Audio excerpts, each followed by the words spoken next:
क्या लग रहा है तो पूरा जो शराब वाला जो एक पॉलिसी को लेकर सिसोदिया को गिरफ्तार किया गया, तो आपको लगता है कि अब जो कविता राव केसीआर की बेटी हैं, अब उनका भी नंबर लग सकता है, क्योंकि वो दिल्ली में ही हैं, जंतर मंदिर पर प्रोटेस्ट कर रही हैं और आजकल बहुत टीवी इंटरव्यूज भी दे रही हैं वो।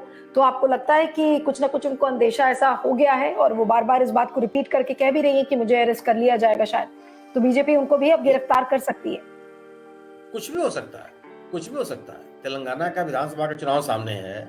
तेलंगाना की सरकार को भ्रष्ट बताने के लिए भारतीय जनता पार्टी पूरी तरह से आमादा है। कांग्रेस उनके ऊपर हमलावर है। बिल्कुल हो सकता है, ये कोई बड़ी बड़ी चीज नहीं है। और कांग्रेस के खिलाफ चूंकि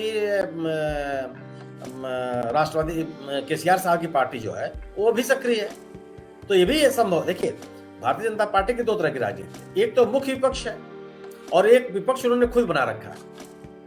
जो कांग्रेस के खिलाफ खड़े होने वाले राजनीतिक दल हैं उनको आगे रखना, उनको हाईलाइट करना, उनको चर्चा में बनाए रखना, यह भी एक तरह की राजनीति है। तो ये बिल्कुल संभव है कि वह कुछ भी, जिसकी भी आप कल्पना कर सकती हैं, हो सकता है ये। लेकिन वह कार्रवाइयां ये नहीं है कि आप भ्रष्टाचार को खत्म करना चाहते हैं। ये इस एक्साइज, राज्य एक्साइज में आबकारी के मामलों में किस राज्य में शिकायतें नहीं है? किसी राज्य में अकेले यही वहां शिकायतें नहीं है? किसकी जांच हो रही है? कहां सिंडिकेट नहीं है? कहां जांच कर रहे हैं आप? सुनील जी, एक चीज और भी है, जब ये मुद्दा क्या लोगों के दिमाग में क्या रेजोनेट करता है। अब जैसे लालू जी की बात है, लालू जी को लेकर उनकी लोकप्रियता बिहार में कितनी है ये सबको पता है। लालू जी के बारे में ये कहा जाता है और लोग समझते भी है कि भाई उनके साथ तो बड़ा अन्याय हुआ, चाहे वो चारा घोटाला हो और ठीक है जो भी उन्होंने स्कैम किया हो, लेकिन कहीं ना कहीं एक सिंपथी लोगों की लालू के साथ है। और अब खास करके जब उनकी तबीयत खराब है और जिस तरह से फैमिली को टारगेट किया जा रहा है, क्या ये चीज हर राज्य में होगी? क्या लोगों की सिंपथी कविता राव या केसीआर के साथ होगी, या फिर लोगों की सिंपथी मनीष सिसोदिया के साथ होगी? क्योंकि उनका ये कहना है कि देखिए, हमने तो स्कूल इतने और शिक्षा में इतना काम किया कि जो स्कूली बच्चे हैं और जो उनके माँ बाप हैं, उनकी एक तरीके से एक सिंपथी होगी जो कि बीजेपी को उखाड़ फेंकेगी। तो ये जो चीज है जो विपक्ष की तरफ से आ रही है, क्या ये लोगों के मन में घर करेगी और क्या ये एक इतना बड़ा मुद्दा हो सकता है कि लोगों का इसमें दिमाग पलटे और लोग बीजेपी से दूर जाएं? अगर जब भी कार्रवाई भेदभावपूर्ण होगी तो जो जिस व्यक्ति के खिलाफ कार्रवाई होगी उसके साथ सहानुभूति ली जाएगी। लोग उसके प्रति सहानुभूति रखेंगे कि यह इसके खिलाफ जो कार्रवाई हो रही है वह कार्रवाई भेदभाव तरीके से हो रही है। अगर आपकी पूरी कार्रवाई में तटस्थता, निष्पक्षता और पारदर्शिता नहीं हो, अगर भ्रष्टाचार के सभी मामलों में अगर आपका एक तरह का रवैया नहीं हो, तो यह निश्चित रूप से जिसके खिलाफ आप कार्रवाई करेंगे वह उसके खिलाफ कैसा। क्या बिहार में अकेले लालू यादव ही भ्रष्ट है? अन्य दलों के नेता उससे भ्रष्टाचार में शामिल नहीं है? और अगर आप केवल आपने चुन लिया है लालू यादव को क्योंकि लालू यादव आप एकदम पुरजोर तरीके से भारतीय जनता पार्टी के खिलाफ है, तो उनके साथ सहानुभूति जाएगी और चली गई। जो अगर आप उनको भ्रष्ट साबित करने में लगे रहे, वो जेल में भी रहे और उनकी पार्टी लगातार अपना जनाधार बढ़ाते चली जा रही है।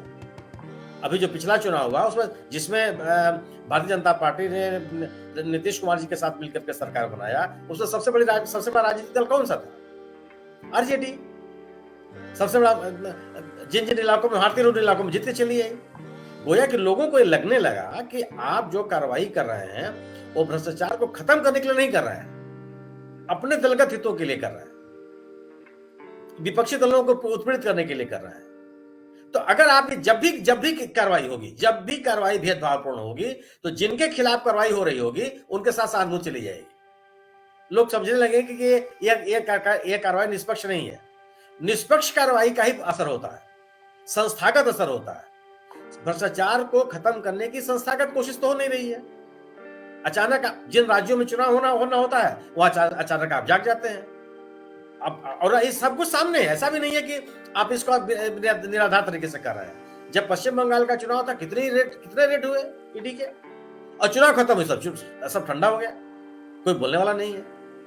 ईडी के डायरेक्टर को आप 3 बार एक्सटेंशन दे रहे हैं। क्या बताता है?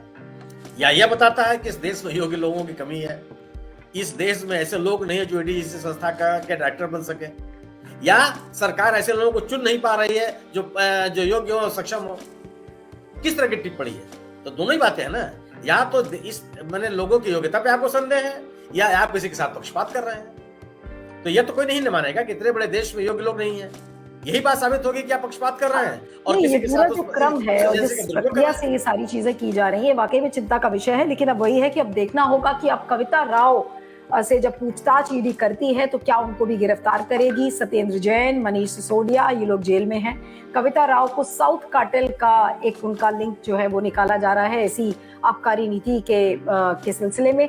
तो अब देखना होगा कि कविता राव को भी क्या निपटाने की कोशिश बीजेपी करेगी। Thank you so much Sunil ji, आप इस समय हमारे साथ जुड़े और हमारे साथ बने रहिएगा QYF नेटवर्क पर हर घंटे लाइव अपडेट्स के साथ। Thank you. कई बार आप न्यूज चैनल्स देखते हैं और देखते देखते बोर हो जाते हैं क्योंकि आपको लगता है कि जो खबरें दिखा